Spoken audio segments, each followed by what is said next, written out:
Hey guys, tonight we're heading deep into the ancient Persian desert, where the sun blisters the earth by day and the stars scatter like diamonds across the sky by night. You stand barefoot in warm sand, the air shimmering with heat cicadas, humming like tiny static machines in the distance. The wind barely stirs. It's the kind of heat that melts logic and evaporates comfort. You wouldn't last a day out here without shade, let alone without an air conditioner. And here's the kicker. They didn't have one. Not even a fan, not even a lukewarm lemonade. And yet, somehow people lived here, thrived even. Built cities, palaces, bathhouses, and underground marvels. They figured out how to refrigerate things in the desert. Using wind, wind. You probably won't survive this heat, but they figured out how to make ice in it. So, before you get comfortable, take a moment to like the video and subscribe, but only if you genuinely enjoy what I do here.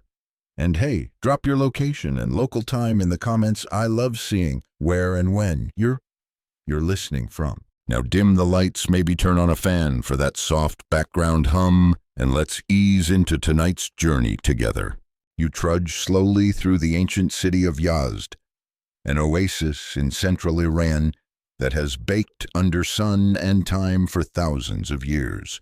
Its alleys curve like sand-blown ribbons. Adobe walls breathe heat back into the air. It smells like spice, like sun-warmed stone, like something older than memory. The wind is dry, relentless, and strangely helpful.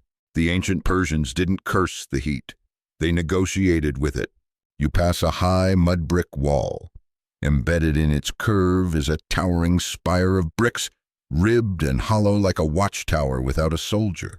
It's your first badgir or windcatcher. Think of it as a reverse chimney that doesn't release smoke but draws in cool air, not with fans, not with magic, with physics and patience. Historians still argue whether the first windcatchers were inspired by observation, divine insight, or sheer desperation. But one thing's clear, they began appearing around 3,000 years ago. The earliest forms were simple slits at the tops of homes, angled just so to catch the prevailing wind and funnel it downward, like someone turning nature's volume knob to breeze. Now, while the sun blisters overhead, you duck into a small courtyard. You're not alone, this is communal space. Kids splash in a tiny basin. An old woman sits with a basket of dates, fanning herself with a woven reed paddle. The air is cooler here, subtle but undeniable. It's not just shade, it's strategy. The badgir looms overhead, its channels angled to funnel the cooler, higher altitude wind into the house. Inside, the channels split like an ancient air duct system, carrying air into the basement across damp clay walls and back up through shaded rooms. You can feel it, a whisper of wind brushing your cheek, even though outside it's a furnace. Fun fact, modern engineers tested this setup, and in some configurations it drops indoor temperatures by 15 to 20 degrees. That's like turning 104 degrees into a cozy 75 degree with no electricity, no moving parts, just geometry and a healthy fear of heat stroke. And here's the quirky bit, some windcatchers were status symbols. The taller your badgir, the wealthier your family. Some homes had 4 or even 8-sided towers, like elaborate hats for their adobe mansions. Others were disguised hidden in courtyards, part of a secret cooling system only the owner understood. Persian climate flex. You peek into one home, there's a small wooden screen, a mashrabia, filtering the sun into lace on the floor. A pot of yogurt rests in a shallow clay basin with a damp cloth over it, staying miraculously cool. A small windcatcher tower above hums faintly in the air. The people here aren't just tolerating the desert, they've hacked it. There's another structure. You start noticing low domes with thick walls, sometimes ribbed like upside-down cones. These are yakhchāls, literally ice pits. You'll get to go inside one soon, but for now just know this, they're part of the same cooling conspiracy. Badgers cooled the air, yakhchāls preserved the cold.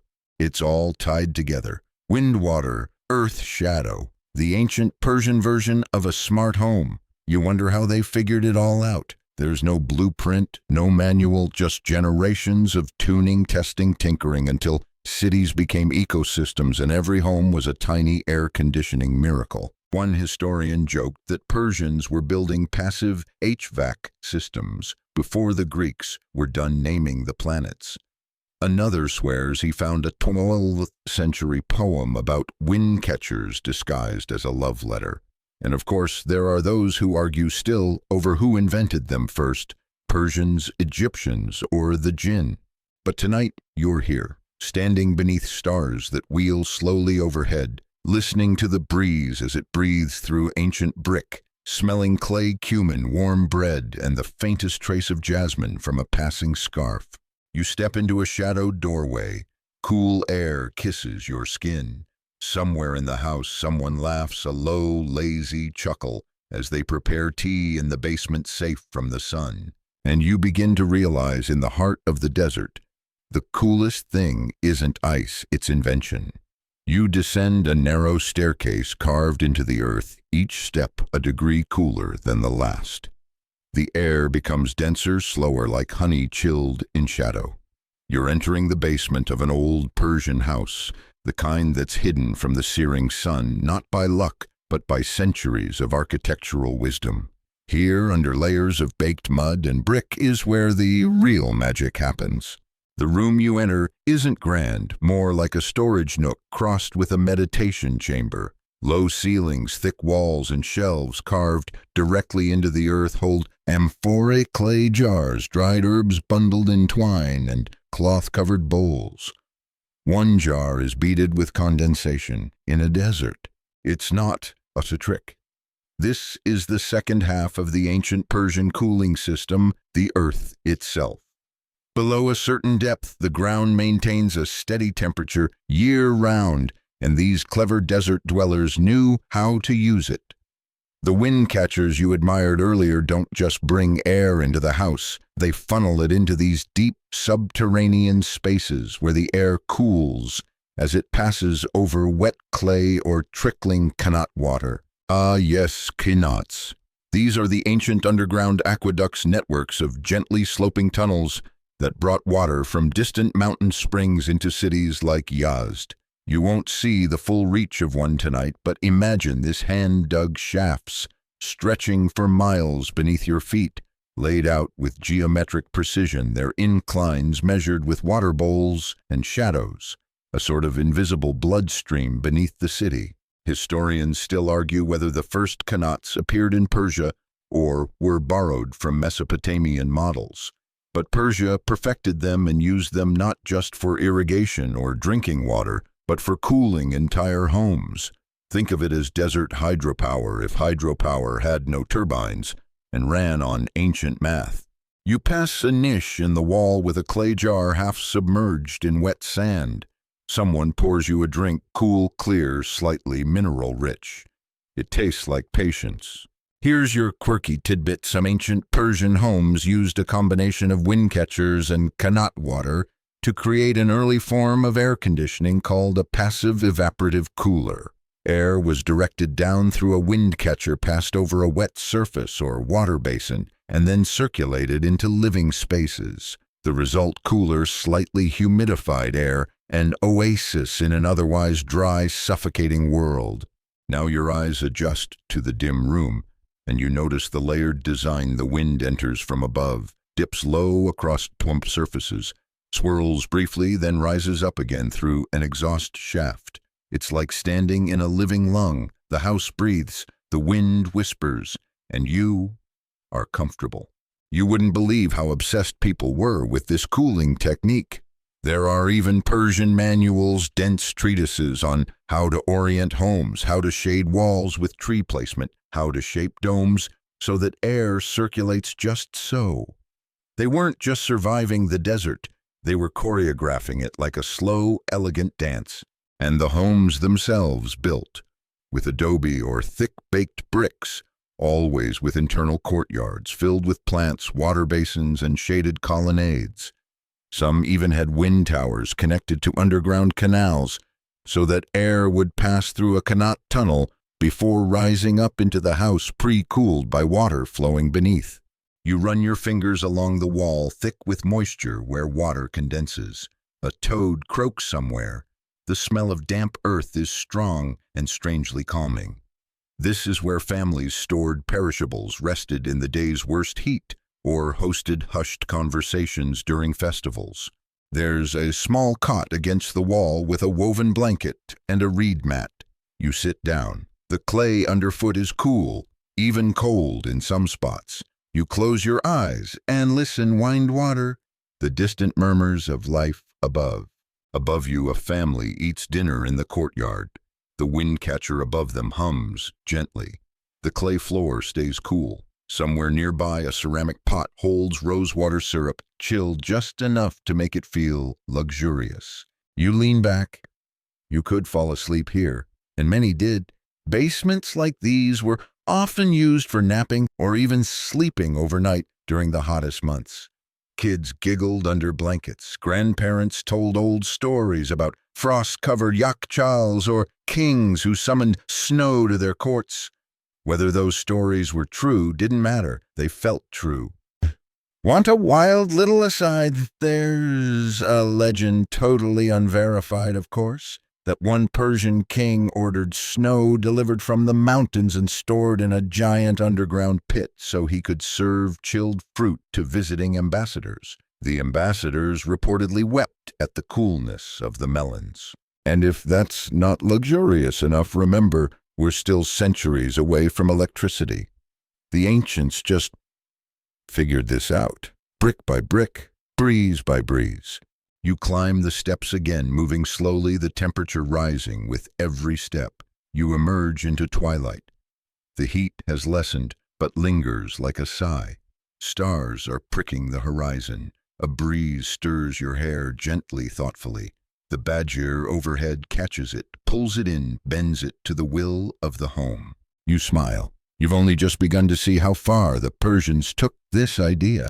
From wind towers to frost domes, they didn't just react to nature, they worked with it, tamed it, or rather, learned to let it lead. And you're just getting started. The desert holds more than wind. You follow the path through a sun-baked courtyard, past an arch of trailing jasmine, into the sharper stillness of the Persian desert at dusk. The sky has begun its slow surrender, tonight streaked with molten copper, fading into ash blue.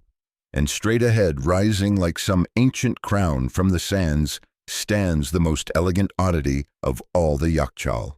It looks like something out of science fiction, an enormous dome of mud brick and lime, broad at the base and tapering to a chimney-like point, its surface ribbed and weathered by centuries of sun and sand. But this traveler is no temple or tomb. It's a freezer, an ice pit, a monument to coolness. Step closer. You circle the base of the structure, and the temperature drops perceptibly, even from the outside. The thick, insulated walls are made with sarouj, a mortar mix of clay, sand, egg whites, lime, and the occasional dash of goat hair. The result, a material so impermeable that water struggles to evaporate and heat gives up halfway in. These yakhchals, literally ice pits, are ancient Persian refrigeration systems. They were used to store ice food and even corpses during the baking summer months. Some of the earliest known examples date back to around 400 BCE, and they weren't just functional, they were genius. Here's how it worked in winter. Water from the qanats or nearby canals would be directed into shallow pools near the yakhchal. Overnight, the desert temperatures would plunge sometimes well below freezing, and the surface of the water would crystallize into sheets of ice. Each morning, workers would gather the ice, break it into manageable chunks, and haul it inside the yakhchal, layering it with straw or thatch for insulation. Block by block, winter was captured and stored for summer. Historians still argue whether the domed shape itself helped regulate internal airflow or was purely a byproduct of construction methods, but either way, it worked. The conical top allowed hot air to rise and vent out, while the thick lower walls trapped cool air inside. You could walk into one of these during the peak of summer and feel like you'd wandered into a forgotten mountain cave.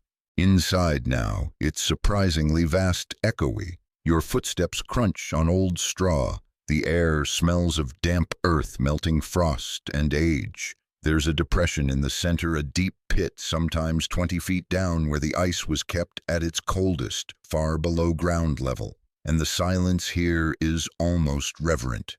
This was the closest the ancients came to freezing time. Here's a fringe tidbit for you. Some desert communities didn't just store ice in these structures, they created ice in them. By channeling cold air through specially oriented vents and using thermal mass principles, they could replicate freezing conditions even without direct exposure to the winter sky. It's like a passive freezer powered by geometry and hope. And while the term Yakhchāl may sound exotic, its root is charmingly straightforward. Yakh means ice and chal means pit, ice pit. That's it. No drama, no mysticism. Just clarity, purpose, and a bit of engineering poetry. You run your hand along the interior wall, cool, gritty, humming faintly with stored cold. It's been said that some royal kitchens used yakhchals to serve ice cream-like desserts in the middle of July. Imagine sitting in a tiled pavilion, a gentle breeze brushing your face while a servant brings you a bowl of saffron-flavored falud, a sweet, slushy mix of rice noodles and rosewater. You'd think yourself divine. But the brilliance of the yakhchal wasn't in luxury, it was in survival. In a world without fridges, freezers, or electricity, Persians built a system that could preserve perishables, cool their drinking water, and even trade ice between cities. There are records of camel caravans hauling yakhchal stored ice hundreds of miles in insulated boxes to markets in Tehran. You blink slowly, letting the coolness seep into your skin. The dome above you seems impossibly high yet protective, like a clay sky turned upside down. A single shaft of light slips in through the upper vent, catching motes of dust in a golden column. It feels like standing inside a sundial. And there's another layer to all this, the social layer. Yakhchals weren't always solitary structures. Some were part of community centers, bathhouses, or marketplaces. They were where news was whispered, recipes exchanged, gossip shared, cold storage and hot tea side by side. As you linger in this chill cavern, the ancient ingenuity of it all settles in your bones. They didn't just fight nature, they partnered with it, embraced the cold when it came, saved it when it left, and used it to sweeten life in the most inhospitable climates. And this is only the beginning. You've seen the basement and the ice pit, but what about the cities they lived in, the rooftops? They wandered on the gardens, they cooled with shade and sound. The Persia of wind and clay has many more secrets to share. Step back into the night. The stars are sharper now, the breeze keener. Somewhere in the distance, a qanat gurgles beneath your feet. You feel the pull of the desert and the invitation of another marvel just around the next mud brick corner. The moon glints off domed rooftops as you walk, casting everything in soft silver. Wind snakes through narrow alleys, brushing past carved doors and trailing vines. Somewhere nearby, a wooden windcatcher creaks a gentle rhythmic pulse, like a slow breath drawn from deep within the earth. You're entering the neighborhoods now, not the modern ones, but the ancient urban layouts, where people lived, cooked, loved, and cooled off in remarkably clever ways. Look up. Do you see that tall rectangular tower rising above the buildings? That's a badger or windcatcher, and it's not just for decoration. These windcatchers were architectural miracles of passive cooling. Built from mud brick or stone, they stood like sentinels over homes and courtyards, each one designed to capture the faintest breeze and funnel it downward into the rooms below. The basic idea was this: hot air rises, cool air descends, and if you can redirect the wind, especially in a desert, You can turn a sweltering house into a surprisingly temperate refuge. Step inside one of these ancient homes. It's quieter here, thicker walled. Shadows cling to the corners and the air is dense with the scent of clay rosewater and something faintly smoky. As you move through the entryway, you can feel the airflow change. It isn't air conditioning in the modern sense, no buzzing compressors or glowing thermostats, but it works. A breeze drifts down from the ceiling shaft, crossing a basin of water or passing over wet mats, picking up moisture and coolness as it travels. This is the principle of evaporative cooling, and the Persians mastered it. Historians still argue whether the earliest windcatchers originated in Iran, Egypt, or even parts of Pakistan. But no one disputes that Persia turned them into an art form. Some badgers had multiple openings, each facing a different direction, so no matter where the wind came from, it could be caught, channeled, and cherished. And here's the kicker, they didn't just use windcatchers for homes. Oh no.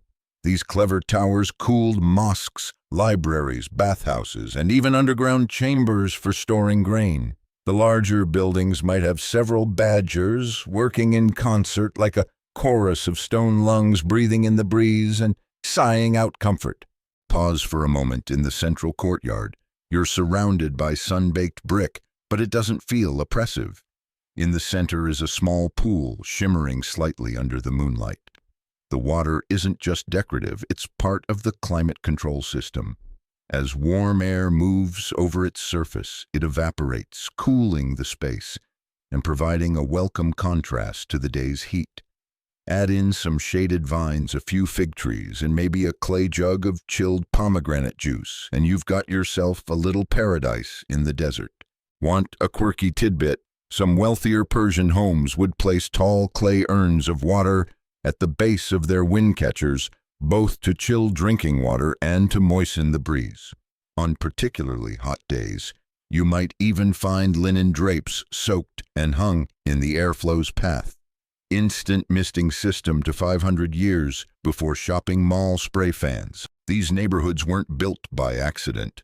The winding alleys, thick-walled homes, shaded courtyards, they were intentional, designed with wind shade and sun in mind.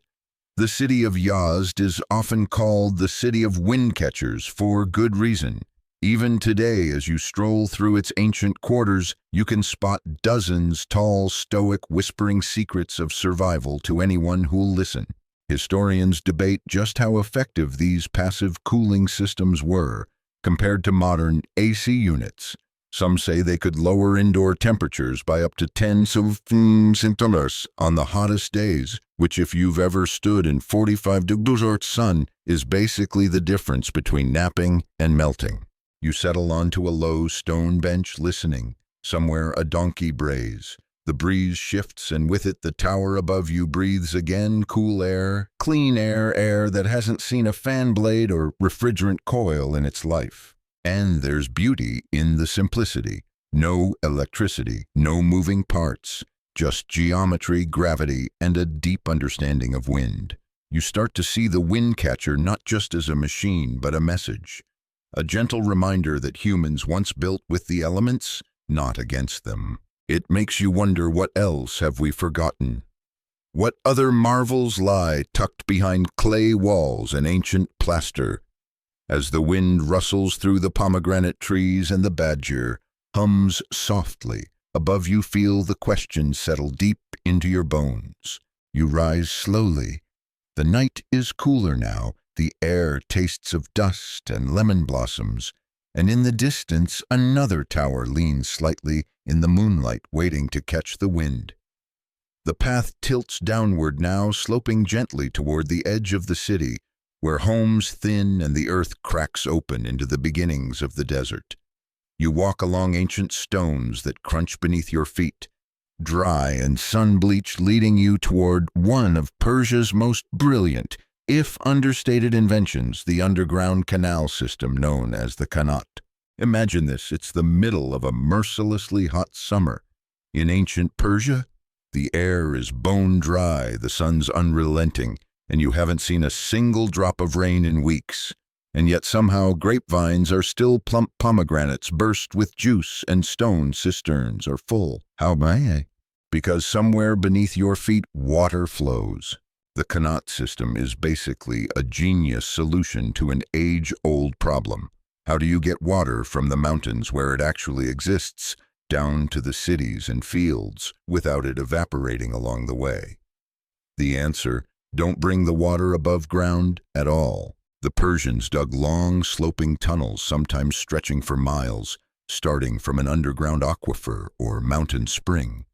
These gently graded tunnels channeled the water downhill, entirely below the surface. Along the way, vertical shafts like manholes were dug at intervals for ventilation maintenance and construction. The result was a quiet, steady stream of fresh water delivered with no pumps, no pipes, and almost no loss to the brutal desert heat. Take a moment to imagine what this looks like. You're standing beside one of the access shafts, just a round opening in the dusty earth ringed by stone, maybe with a wooden cover half pulled aside. Peer down and you'll see nothing but black. But if you listen closely, you might hear the faintest trickle like a whisper in the silence. Historians still argue about the exact origins of Qanats. Some claim early versions go back to 1000 BCE or earlier, while others insist they might be even older, possibly influenced by the Mesopotamian systems. What everyone agrees on is this: Persia took the concept and perfected it. It wasn't just about agriculture, though that was a huge part of it. Qanats were urban lifelines. They fed gardens, filled reservoirs, cooled buildings, and even supported the earliest versions of, you guessed it, ice houses. But more on that in a bit. Let's talk labor. Digging a Qanat wasn't exactly a weekend project. You had to survey the land, calculate the slope too steep and the tunnel collapses. Too flat and the water won't flow, dig dozens, sometimes hundreds of vertical shafts, and then carefully carve the underground channel all by hand. With rudimentary tools, in silence, in pitch black, quirky detail. Some Qanats had nicknames, like family pets, only significantly more dangerous. Workers would joke that a moody Qanat would bite your back if you weren't careful, a reference to the low, sharp ceilings and the spine-hunching work of navigating them. You walk now along what looks like an ordinary path, maybe lined with tamarisk bushes or baked bricks, but every 100 meters or so, you'll notice a round depression in the earth, the scar of a vertical shaft long since covered. Each one marks the breadth of the Qanat below, like footprints left by a wandering river that never shows its face. One famous example, the Qanat of Gonabad in eastern Iran. It's over 2,700 years old and still works. Let that sink in. A hand-dug, gravity-fed water system from the Iron Age is still quietly delivering water today. Your Wi-Fi router barely lasts 4 years. You pause at a shady grove fed by a Qanat. The trees are full and rustling, and a small stone trough gurgles softly nearby. A child dips their hands in the stream, splashing water onto their cheeks, while their grandmother watches from a woven reed mat, fanning herself with a folded cloth. There's a kind of magic here, one not made of illusion, but of ancient, relentless effort, the kind of magic that turns an inhospitable land into something lush, even generous, and it's all happening underground like some slow, silent miracle. Now here's a thought: Qanats didn't just shape how people lived, they shaped where they lived. Towns and cities grew in the paths of these subterranean lifelines. Roads followed them. Cultures bloomed because of them. They were and still are deeply political. Whoever controlled the Qanat controlled the water, and whoever controlled the water controlled everything else. Some scholars even argue that Persian concepts of justice and kingship were tied to water management. A ruler wasn't just judged by their armies or gold, but by how well they maintained the Qanats. A silted tunnel or a dried-up spring that wasn't just a civic failure, it was practically a cosmic offense. You sit now beside one of the older openings. The wind has kicked up a little dust, and your throat's dry. Someone hands you a cup of water drawn fresh from the qanat. It's cool, almost startlingly so, and smooth. No chlorine, no fizz, just centuries-old engineering cradled in your palms. As the sun leans toward the horizon, casting golden light across the earth, you realize that beneath your feet runs the quiet heart of Persia, a slow, dark pulse that has sustained empires, quenched deserts, and soon enough will help create ice in the middle of a furnace. But that's a story for the next bend in the path.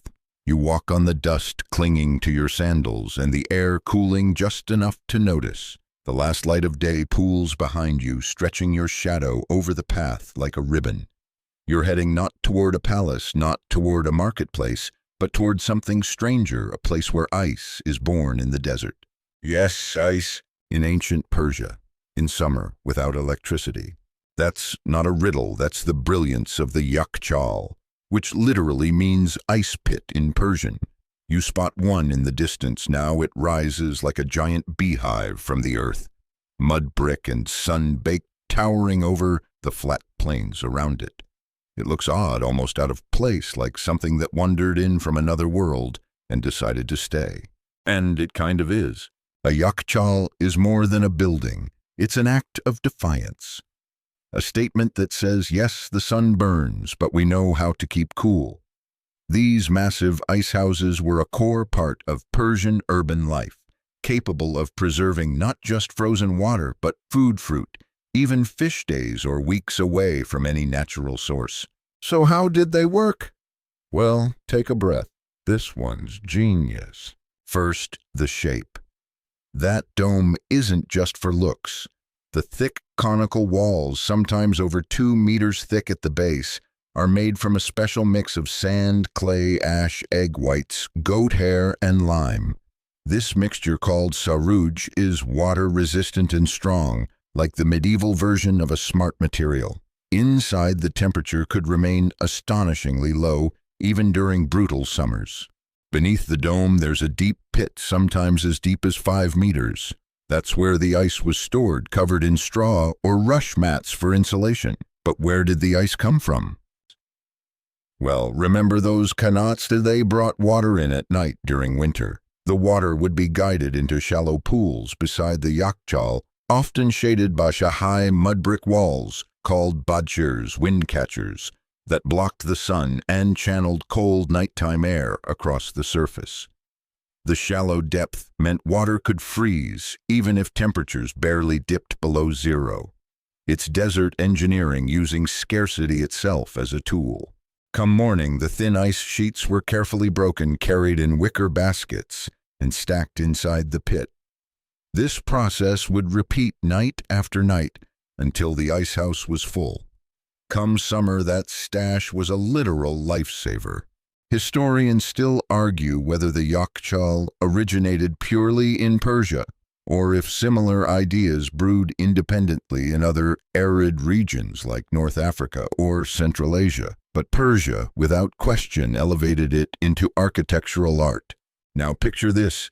It's mid-July. You're sweating in the shade. Someone passes you a chilled rosewater drink, the clay cup beaded with condensation. You glance at the massive dome across the square and realize somewhere in there, ice collected 6 months ago is still intact, still ready. Inside the yakhchal is silent. You step down into it now, descending a narrow stone staircase. The air changes, cooler, heavier, smelling faintly of earth and minerals. Light filters through a tiny oculus at the top of the dome, painting a single focused beam that touches the straw-covered pit below. It's beautiful, humble, like a temple to forgotten science. And here's a quirky detail. Ancient Persian texts describe ice not just as a luxury, but as a spiritual purifier. The act of freezing water was almost sacred, trapping a moment of winter to use later when everything else burned. Ice itself was seen as a kind of alchemy. You brush your fingers along the wall, the bricks are cool to the touch. Even now, somewhere above, wind is spiraling through the outer shell, drawn in through high vents. That wind isn't accidental, it's engineered. The dome's venting system, often paired with external windcatchers, works to suck warm air up and out, creating a convection current that helps preserve the cold. Wind, water, geometry, and time. That's all it took. That and a little patience. You emerge again into the night. The stars are just starting to needle into the sky, and the town around you is settling in. A boy chases a goat through a side alley. Somewhere a flute begins to play. And yes, ice houses were for the wealthy at first, but in cities where multiple yakhchāls existed, community access was often allowed. Merchants could rent blocks.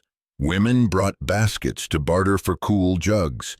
Even travelers with enough coin or charm might leave with a sliver wrapped in cloth. You pass a stall now where a man slices frozen pomegranate paste into thin red sheets. He offers you one tart cold, exquisite. You bite down and it crunches faintly. A frozen Persian fruit roll-up centuries before refrigeration. Even today, some towns in Iran still have remnants of yakhchāls. A few even still function testaments to a time when people didn't just suffer the desert, they outsmarted it. The brilliance wasn't just in having ice, it was in having it when it shouldn't exist. When nature said no and humans whispered, "Let's try anyway." That's what a yakhchāl is, not a miracle, just math mud and sheer stubborn grace. You linger in the cooling darkness a little longer, cheeks tingling from that sliver of frozen pomegranate. Around you, twilight gives way to night. The stars sharpen, the ground exhales its heat. And just when you think you've seen the cleverest thing ancient Persia had to offer you, catch sight of something else, slender towers piercing the sky like fingers reaching for a breeze. Badgirs, windcatchers. If yakhchāls were the freezers of ancient Iran, these towers were the air conditioners. Silent, sustainable, and surprisingly elegant. You move closer to one now, straight on under its shadow. It's part of a humble adobe house, a single-story rectangle with a courtyard at its heart. But rising from its flat roof is this vertical chimney-like structure, ornately bricked and carefully slatted. As you tilt your head back, you can hear it, a faint whistle of wind. The badgir is breathing. How do these towers work? Magic again, almost. But no, just physics. Each badger is oriented to catch the prevailing breeze. Openings on all sides allow wind to enter the shaft and funnel downward into the building below. But here's the trick. The incoming air doesn't just bring relief. It also displaces warmer air inside, pushing it up and out another shaft. The result? A constant cycle of ventilation that cools the rooms, sometimes dropping interior temperatures by 10 to 15 degrees Celsius. Think of it as a desert periscope, only instead of looking out, it's pulling wind in. Some versions were even more sophisticated. Builders added internal partitions or damp cloth curtains to filter and chill the air further. Others were paired with subterranean water channels, our old friends, the qanats. As wind flowed over the water, it cooled even more before sweeping through the living quarters. Its evaporative cooling centuries before anyone called it that. Historians still debate whether the concept of windcatchers originated in Persia or migrated from Egypt or Babylon. But it was in Iran that they became architectural signatures, gracing homes, mosques, and bathhouses across Yazd, Kashan, and beyond. You duck inside one of these homes now, stepping into the courtyard with its small garden-tiled fountain and shaded colonnades. The air feels startlingly pleasant. You wouldn't guess the desert just beyond the walls is still baking its last light into the sand. There's a family here. A mother stirs a clay pot over a charcoal brazier. A child splashes her hands in the fountain. An elder dozes nearby, head tilted, lips parted, in that open trust of deep sleep. None of them seem surprised by the breeze drifting down from above. It's just part of life here, part of the design. And yes, there were seasons when windcatchers weren't ideal. On windless days or in humid spells, they could become sluggish. But paired with smart building layout, thick walls, shaded courtyards, earthen floors, they still made an enormous difference. Ancient architects weren't aiming for perfection. They were aiming for enough, and sometimes enough was amazing. Here's a strange tidbit: some windcatchers were built with deliberate asymmetry. If the builder knew the local wind usually came from the northwest, they'd create larger slats or vents on that side of the tower, allowing greater capture and airflow. It's like programming your house to understand the weather. You run your fingers along the glazed tiles bordering the fountain, tiny turquoise squares flecked with age.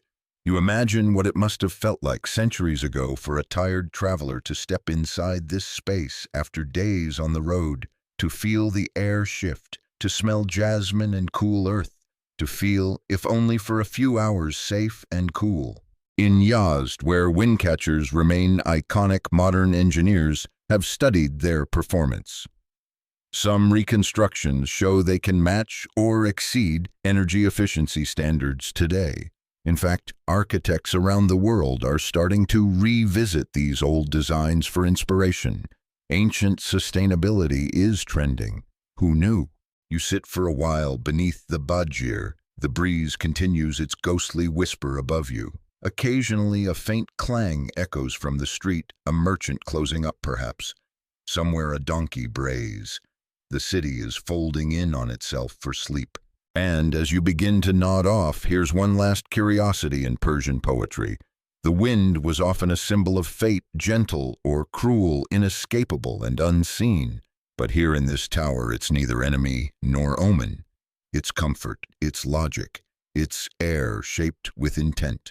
You leave quietly barefoot now so as not to disturb the tiles. Behind you, the badgir continues to hum. Ancient Persia didn't just survive its climate, it sang to it.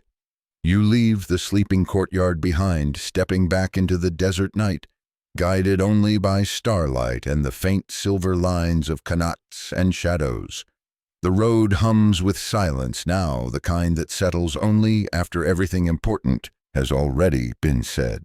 But there's one last marvel still waiting along your path, something larger than a yakhchal or badgir. Something less visible but no less brilliant, a city. Not a modern sprawl, not a grid of blinking lights, but an ancient Persian city built from dust and willpower and cooled by an entire network of natural engineering.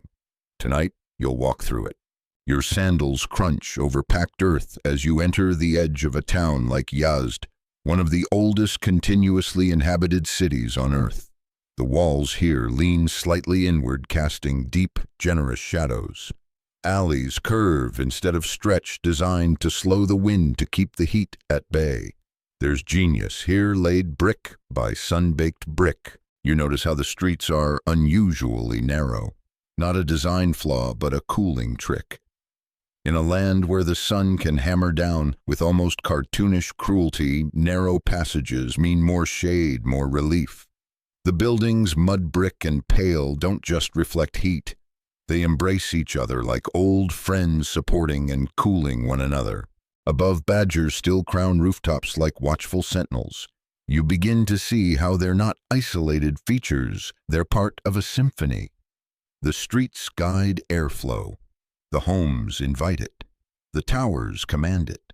It's urban planning, but with the soul of a poet and the logic of an engineer. And underneath it all, the qanats hum quietly, below your feet, unseen, but always present. Delivering water, guiding wind, your eye walking not just through space, but through a living system, a city where everything cools everything else. You pause near a domed cistern. It's low and wide, with steps spiraling down into darkness. The structure above it is octagonal, crowned with more windcatchers. This is a communal reservoir, and even now the air around it feels different. Wetter, cooler, like nature's version of air conditioning. Historians still argue whether Persian city cooling was always intentional, or if it emerged more organically, a happy accident refined over time. But here's the thing, whether by design or evolution, the result is astonishing. Cities like Yazd aren't just ancient. They're thermodynamic masterpieces, walkable, breathable, kind. And in a world where modern cities bake in summer smog, where air conditioners cough out heat and draw in despair, these places seem oddly futuristic. A quirky example: in some older neighborhoods, people still hang wet cloth over their windows to cool the breeze. They've done it for centuries, and science says it works. The moisture evaporates, the air cools. No plastic, no freon, just fabric and hope. And then there's the rooftops, flat, simple, and communal. You climb a ladder now and emerge onto one, greeted by a soft breeze and the rustle of drying herbs. Up here, the whole city opens to you. Domes, towers, courtyards, and beyond that, the quiet swell of desert hills. It's beautiful, peaceful, a place where every choice, the height of a wall, the curve of a corridor, was made with heat in mind. A cat slinks across the next roof, tail twitching. Below, you hear the soft echo of someone pouring water. Life goes on here, season after season, because people understood how to listen to the wind, the soil, the stone. You lie back now, head resting on a woven mat. Above, the stars have multiplied. There's no light pollution here, no air thick with carbon, just a whispering city breathing in the dark. And here's a thought to fall asleep to. In 2023, a group of urban climate scientists visited Yakhchāl to study its cooling methods. One of them reportedly said, "This city knew what we forgot." You smile, because that's it, isn't it? Somewhere along the way, in all our wires and vents and blinking thermostats, we forgot how to live with heat instead of against it. Ancient Persian cities didn't beat nature, they danced with it. And tonight, as you drift beneath stars older than any empire, you are part of that choreography, one breeze, one shadow, one heartbeat at a time. The morning sun stretches its golden fingers across the desert horizon as you awaken, still nestled among the cooling shadows of the city's rooftops. But your journey doesn't end here. Today you're headed toward another Persian marvel, the ice house, or as they called it back then, the Yakhchāl. Imagine this: a giant beehive-shaped structure rising from the earth, made of thick mud bricks and coated with a special kind of mortar that feels almost like magic. It's not just a building, it's a frozen sanctuary in the midst of relentless desert heat. You trudge down the rooftop ladder and make your way toward the Yakhchāl, which stands silently at the edge of the village like a sentinel guarding a secret. Its thick walls and towering height promise something extraordinary: coolness, stored ice, and survival. The Yakhchāl isn't just about keeping things cold, it's about harnessing nature's forces. At night, when temperatures plunge, water is channeled into shallow pools around the structure, freezing under the desert sky. The ice is then stored inside the Yakhchāl, insulated by those thick walls, and a subterranean storage chamber, sometimes several meters below ground. Walking around, you spot the windcatchers perched atop the Yakhchāl. Those iconic badgirs catching every whisper of breeze and directing it down into the cool depths. It's like nature's air conditioning system on steroids. The design is clever, elegant, and frankly genius. Historians still argue whether the earliest Yakhchāls were inspired by ancient Persian ingenuity or whether similar designs existed in parallel cultures. What matters is that these ice houses have been keeping cool for over 2,000 years, long before the first modern refrigerator beeped to life. Here's a fun, quirky tidbit. Some Yakhchāls had a small tunnel opening called a sarad, where people would throw in buckets of water at night, letting it freeze and replenish the ice stores. It was community refrigeration centuries ahead of its time.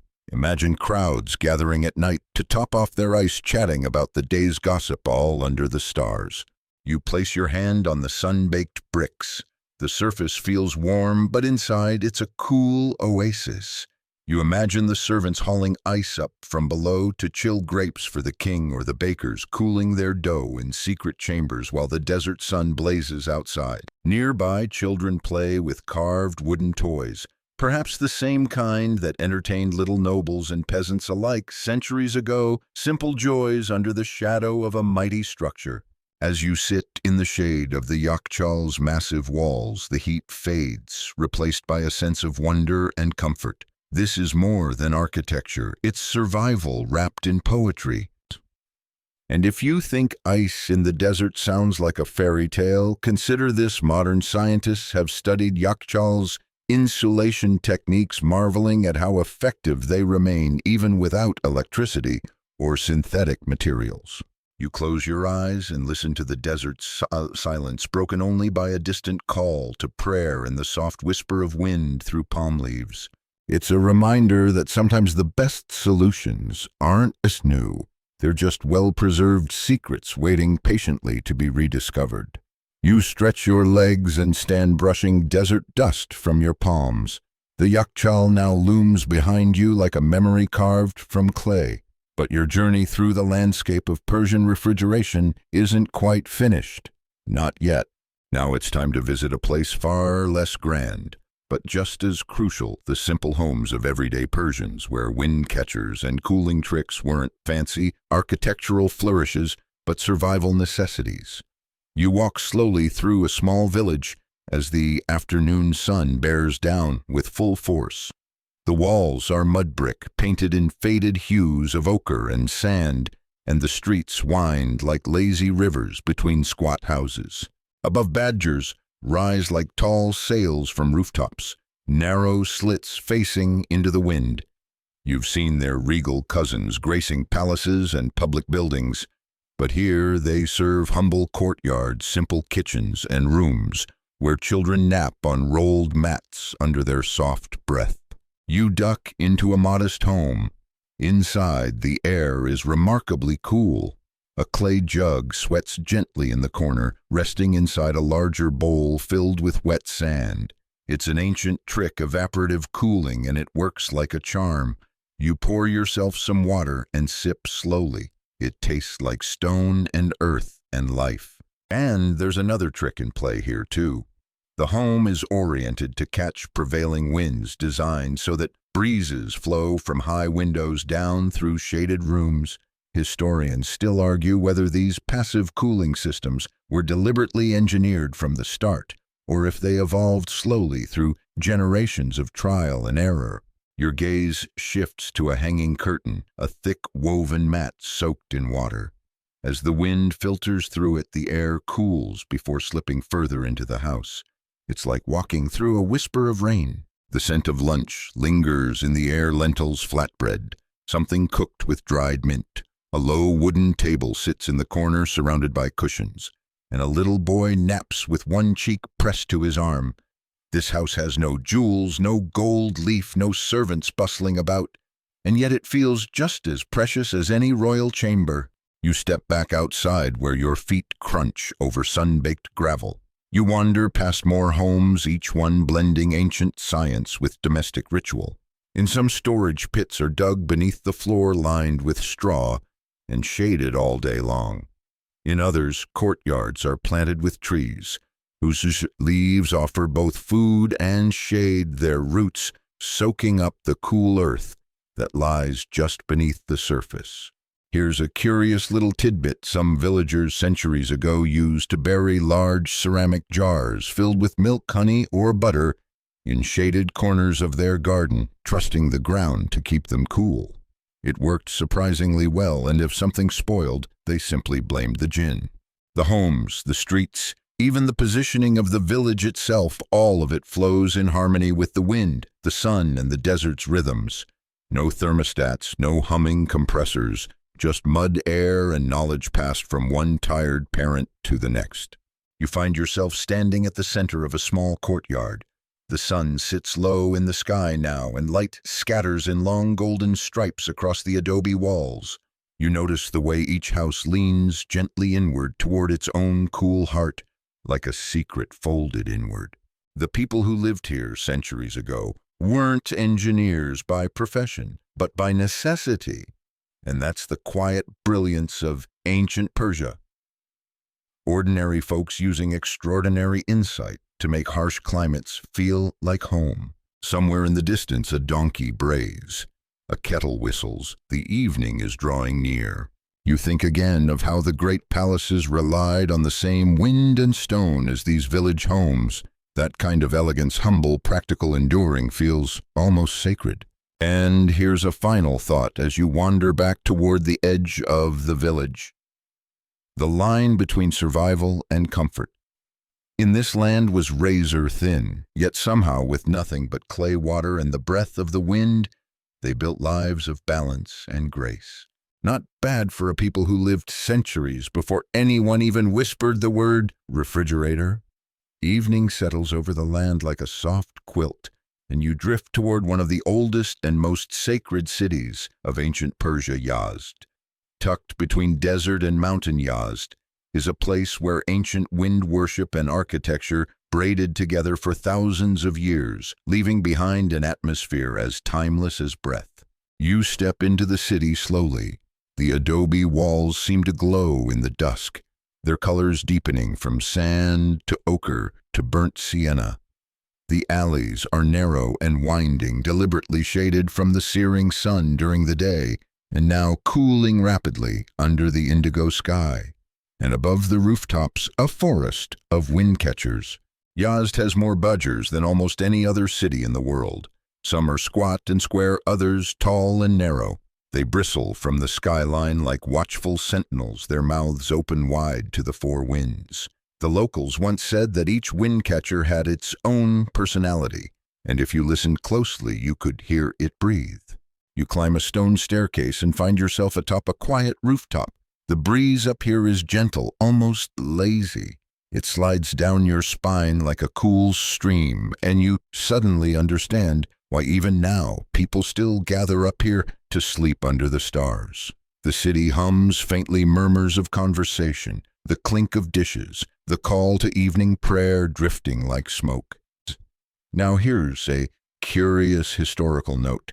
Yazd's people weren't just masters of heat management. They were Zoroastrians for whom fire and air held deep symbolic meaning. The very forces they used to cool their homes were also divine elements. In the sacred fire temples, flames burned for centuries without being extinguished, tended by generations of priests. Historians still debate how those ancient firekeepers balanced their rituals with the practical needs of daily life. But you get the feeling they managed just fine. You head back down into a neighborhood of caravanserais and water towers, where merchants once unloaded silk and saffron and pomegranates from dusty wagons. Beneath your feet, a hidden world runs deep underground, an invisible miracle of aqueducts called qanats. These gently sloped tunnels carried cool water from distant mountains into the very heart of Yazd, surfacing in homes, mosques, and public bathhouses. You pause at the entrance of one such bathhouse.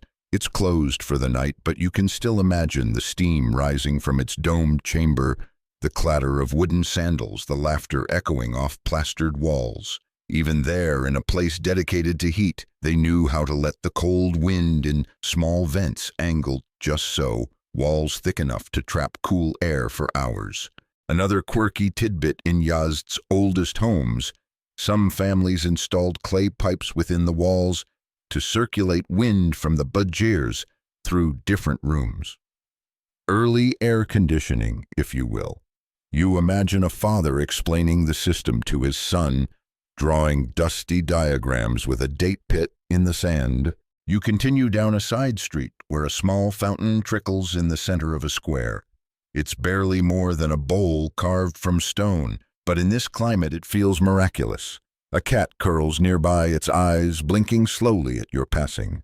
And for a moment time bends. You realize this could be any century. A traveler in silk robes or a tourist in sneakers could pass you here and the street would accept them both.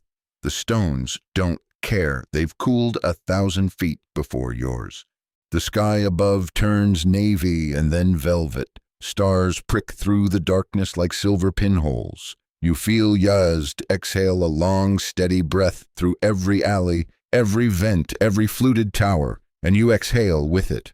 There's no need for grand inventions here, no noisy machines or humming coils, just gravity, wind, and intuition passed down through clay hands. Historians may debate the origin of the first badgir, but there's no debate about this Yazd is the breathing heart of Persian cooling. You walk a bit farther and stop outside a home where light spills from behind a blue-tiled arch.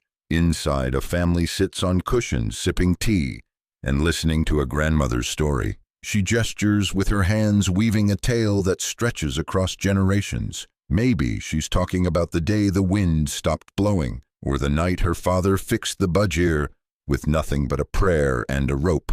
Whatever the story is, it belongs here, to this city, to this rhythm, to this air. And as you walk away, you understand something you hadn't before. These weren't just clever adaptations to the desert. They were acts of devotion, not only to comfort, but to community, to memory, and to the deep, sacred breath of life. The horizon is blurring now, not just from sleep, but from centuries overlapping places, dissolving into one another like silk in water. You've wandered through dusty rooftops and underground tunnels, and now your steps drift towards something even older, perhaps the oldest trick of all, ice in the desert. It sounds ridiculous, doesn't it, ice? In a place where the sun beats down hard enough to crack bone and melt tar. And yet as you cross into the heart of ancient Persia's high desert plains, you find yourself standing before a yakhchāl. What now? Yakhchāl. It literally means ice pit in Persian, and you're looking at one right now. The structure looms ahead like an enormous clay beehive, taller than most buildings, ribbed like the belly of a great beast, and crowned with a hole at the top that peers skyward. You half expect it to roar. But instead, it's silent and cool, almost eerily so. You step inside, careful not to trip on the uneven floor. The air hits you instantly, dry, hushed, and easily 10 degrees cooler than outside. Goosebumps ripple along your arms. Within this dome, the summer heat feels like a rumor, and deep below your feet lies the real magic, a sunken chamber where blocks of ice were once stored. Not days or weeks, but for months, sometimes deep into the scorched Persian summer. Historians still argue whether yakhchāls were used primarily for ice or for storing other perishables like rosewater fruits or dairy. The truth might be both, or neither. What's clear is that these enormous structures worked brilliantly quietly and long before electricity came along to steal the spotlight. You imagine a moonlit winter's night. Servants hauling ice from distant mountains, dragging it by camel wagon, or sheer stubbornness across the desert. At the base of the yakhchāl, they would pour the frozen slabs into the chamber, layering straw between blocks to slow the melt. Then they'd cover the pit, seal it tight, and walk away, trusting the thick, conical walls and underground insulation to do the rest. And they did. Even as the sun blazed above the belly of the yakhchāl, remained cold, quiet, and loyal. A freezer powered by nothing but geometry, airflow, and good old-fashioned patience. Here's the real kicker. The science checks out. The dome shape minimized surface area exposed to heat, while the material mud mixed with sand, ash, and goat hair acted as a brilliant insulator. And the elevated opening at the top, it allowed hot air to rise and escape, pulling cooler air in from vents at the base. Kind of like a reverse teapot if you're feeling poetic. You pause inside the yakhchāl, letting your thoughts slow. The silence is absolute, padded, and velvety. You almost expect to hear whispers from the past, a mason humming a child peeking through the door, the hiss of cold water meeting hot clay. Then comes the fringe bit.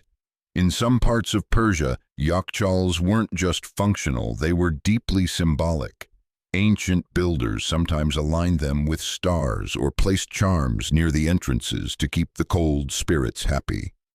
One particularly elaborate legend tells of a yakhchāl, where the ice never melted no matter the heat. Locals believed it was protected by a jinn, who detested sweat and campfires. Fair enough. Outside again, the night has grown deeper. Stars shimmer like spilled salt, and the desert breeze has cooled to something gentle, like an old hand on your cheek. You spot another yakhchāl in the distance, half sunken into the sand, abandoned but proud.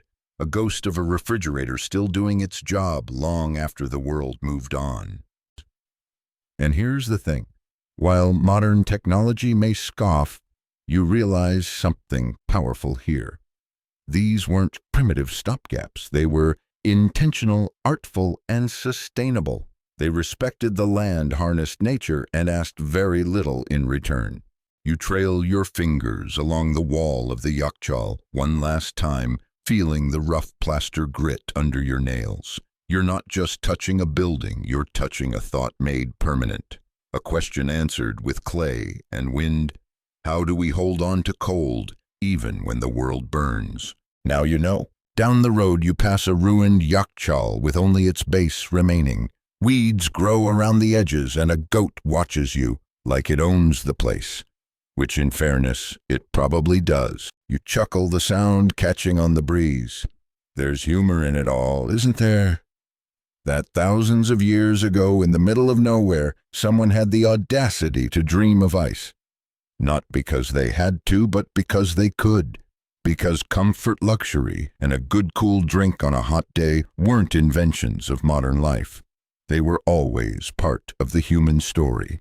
You walk on past sleeping villages and quiet hills, and you realize that cold, real, soul-deep cold isn't just a temperature, it's memory, preservation. The long pause that lets a peach stay ripe, lets milk turn to yogurt, lets time itself be gently stretched. A wind stirs, your eyes close. Somewhere behind you, the Yakhchāl still hums its old wordless song. The path winds now toward a quieter part of the empire, not physically quieter necessarily, but culturally softer, richer, in flavor and fragrance. You've followed the ice, traced the wind, and now it's time to let things melt a little into taste, into aroma, into something domestic. You're walking toward an ancient Persian kitchen. But don't get too excited, it's not like you're about to stroll into a master chef tent. No flaming stoves or chrome mixers here.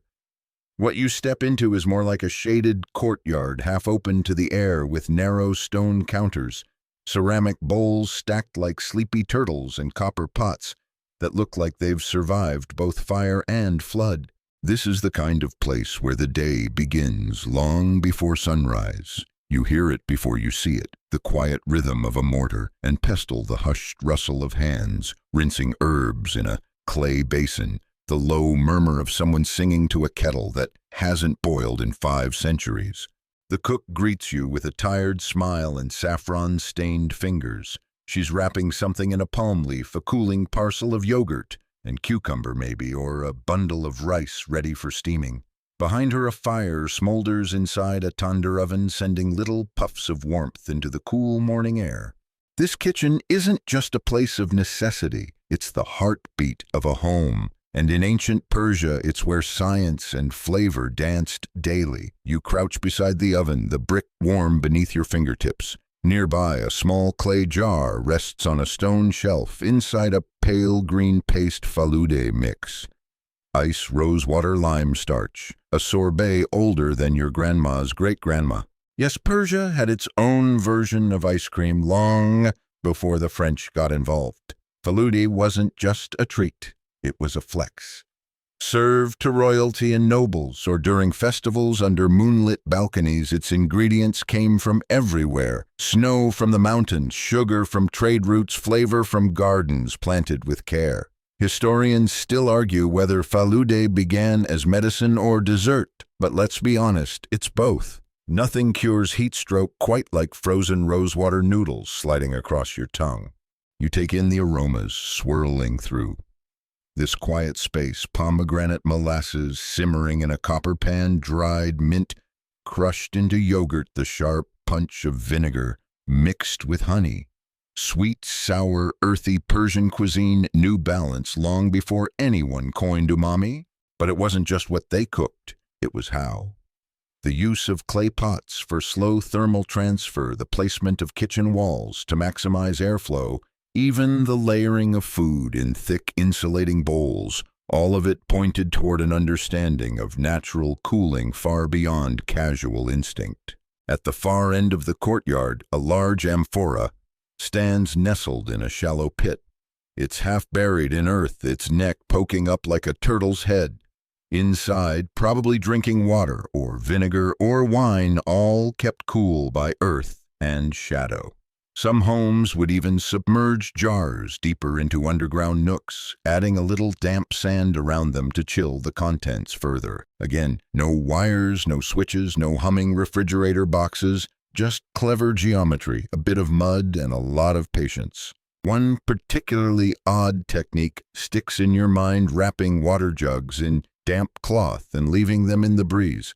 As the wind passed over the fabric, the moisture evaporated, taking a tiny bit of heat with it, like a sigh carrying the day away.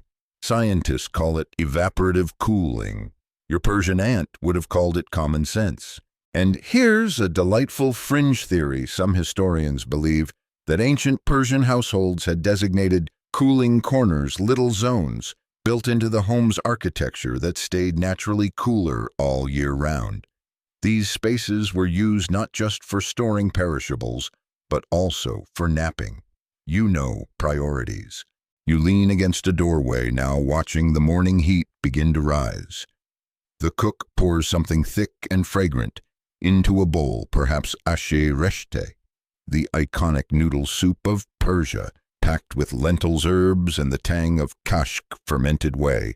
She ladles it slowly, deliberately, like she's placing memory into every drop.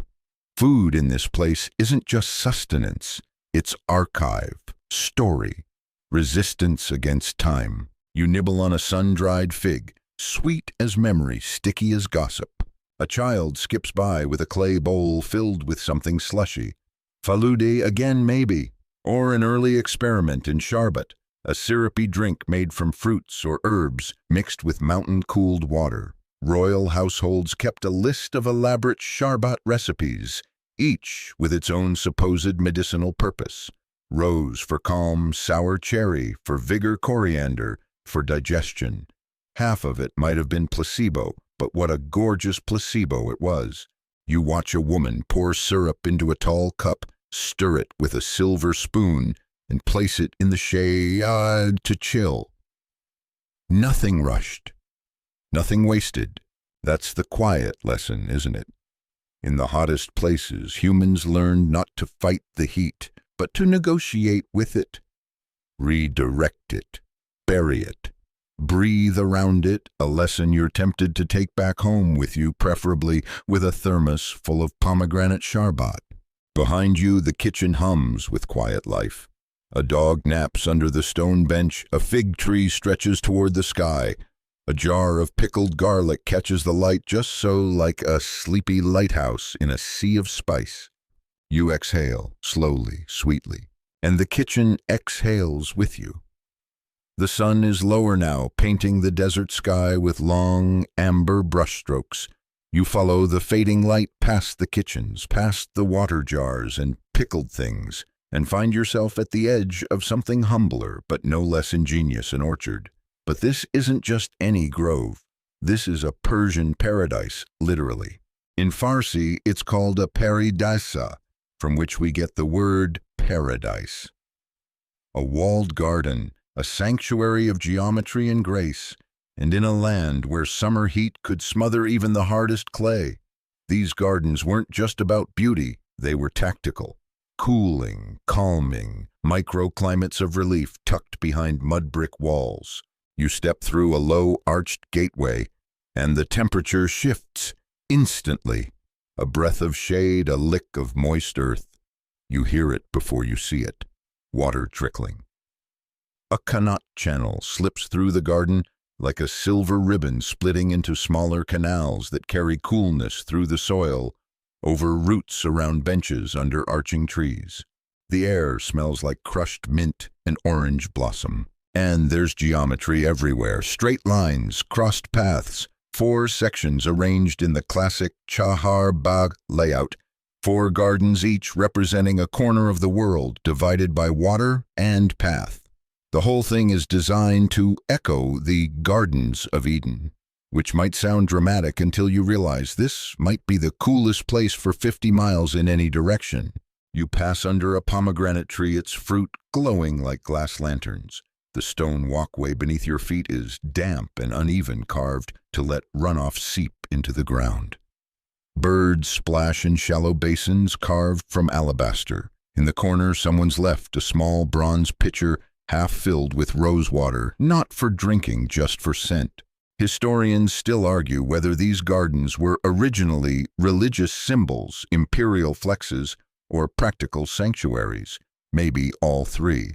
In any case, they weren't passive spaces. They were active machines of environmental control, designed to slow you down, draw sweat from your brow, and slip cool fingers along the back of your neck. There's a breeze now, faint and polite, but it's enough, because these gardens were built to use wind, not block it. Low walls, high trees, water channels, all angled to funnel airflow and magnify its touch. At night, the cooling effect doubled as the ground released the stored chill from the qanat. It wasn't air conditioning, it was air invitation. You stop at a bench beneath a cypress. The stone is cold, the shade absolute, and nearby a gardener hums as he tends to a row of basil. He's in no rush. No one here is. The only urgency is keeping the plants alive, and the best way to do that is to let nature help. If you're smart enough to design around her instead of bulldozing through. A fig drops from a tree, soft, soundless, like the day falling asleep. You pick it up, bite into it. Warm sugar and cool skin, the perfect summary of this place. Not far off, a narrow pavilion rises delicate and precise, a shaded retreat with marble floors and open walls where royals would sip sharbat, trade poetry, or play chess. Sometimes they just sat, listened, watched the birds. Underneath that roof, hot air rose, cool air settled, and no one had to invent a thermostat to make it happen. Here's a charming fringe theory. Some scholars believe that Persian architects measured garden success not in yield, but in breadth, as in how many sighs of relief per minute a visitor experienced, a metric we should absolutely bring back. As twilight deepens, small brass lanterns are lit. Nothing fancy, just soft flickers tucked along the walkways. The water continues its quiet journey, looping underfoot, carrying coolness into every corner, a gentle gurgling lullaby. You wander toward the far wall, where vines curl like ancient handwriting. Grapes dangle lazily, daring you to pluck one. You resist, barely. The stars begin to peek through the canopy. And for the first time you notice the silence.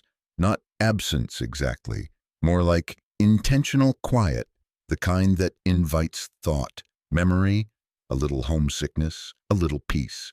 You lie back on the grass, cool and forgiving, and the sky opens above you.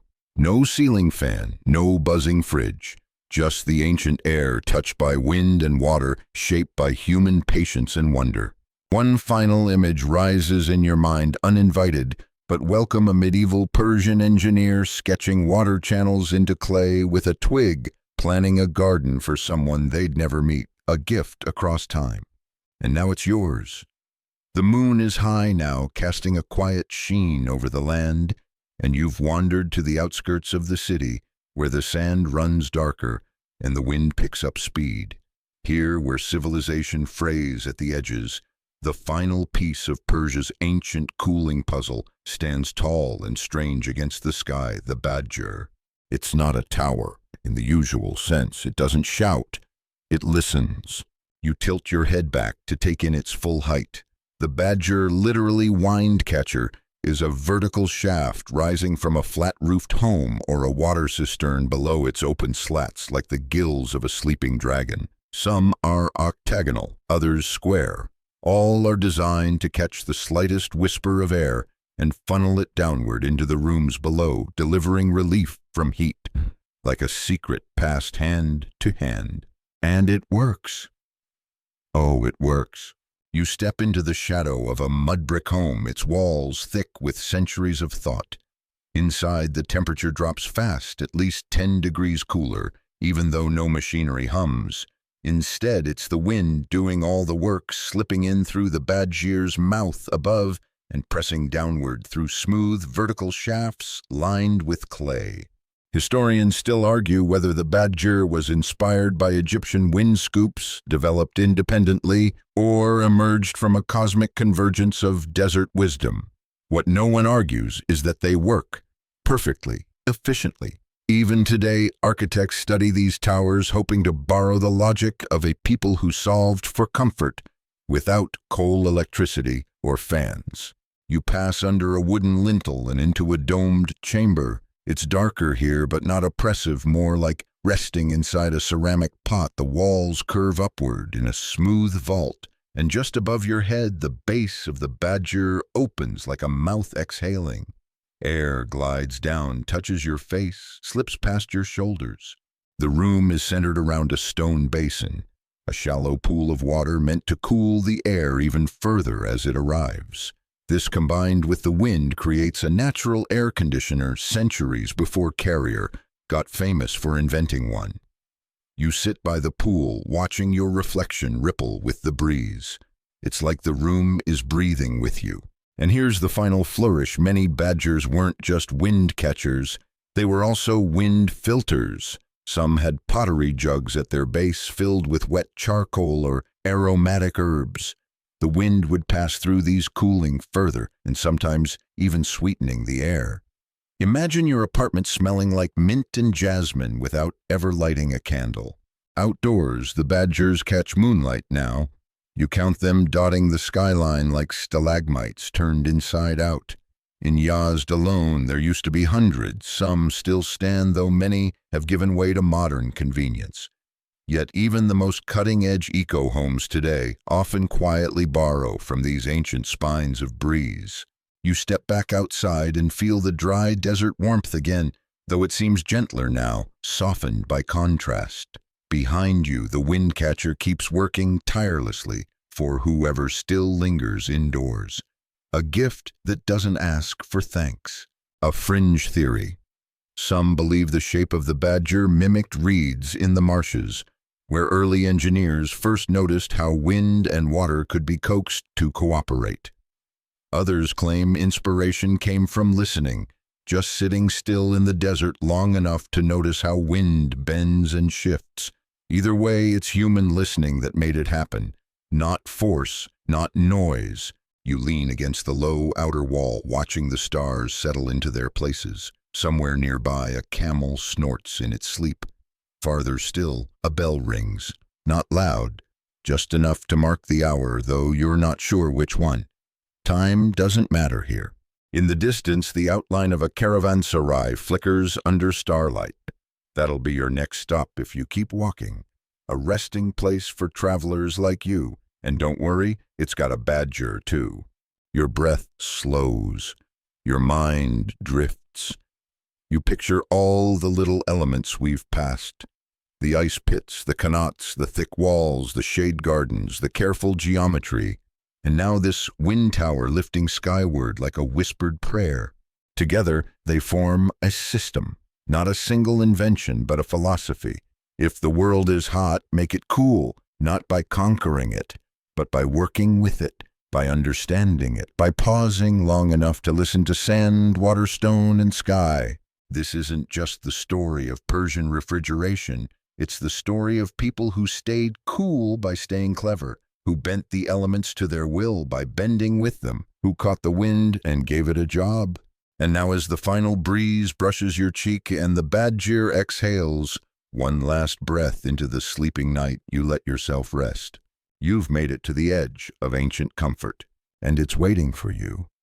So now the wind slows, the stars dim, and the long golden thread of Persian ingenuity is gently tied off like the end of a story whispered into sand.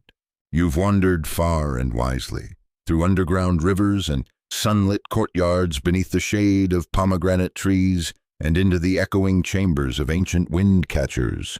And even now, as your limbs grow heavier, you carry a little of that brilliance with you, a quiet respect for the past, for its patience, for its pulse.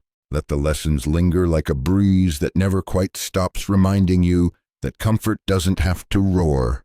It can hum, it can rustle leaves, It can whisper between clay bricks and pool across stone floors. Close your eyes, traveler. Feel the cool night settling over your shoulders like a silk shawl. Let the scent of rosewater and dust drift through your thoughts. Let the hush of qanats guide your breath, and know that somewhere in a garden beyond time the water still flows, the lanterns still flicker, and the wind still knows your name. Sleep easy, dream wide, and when morning comes, may you rise not just rested, but a little more curious about the quiet brilliance of those who came before.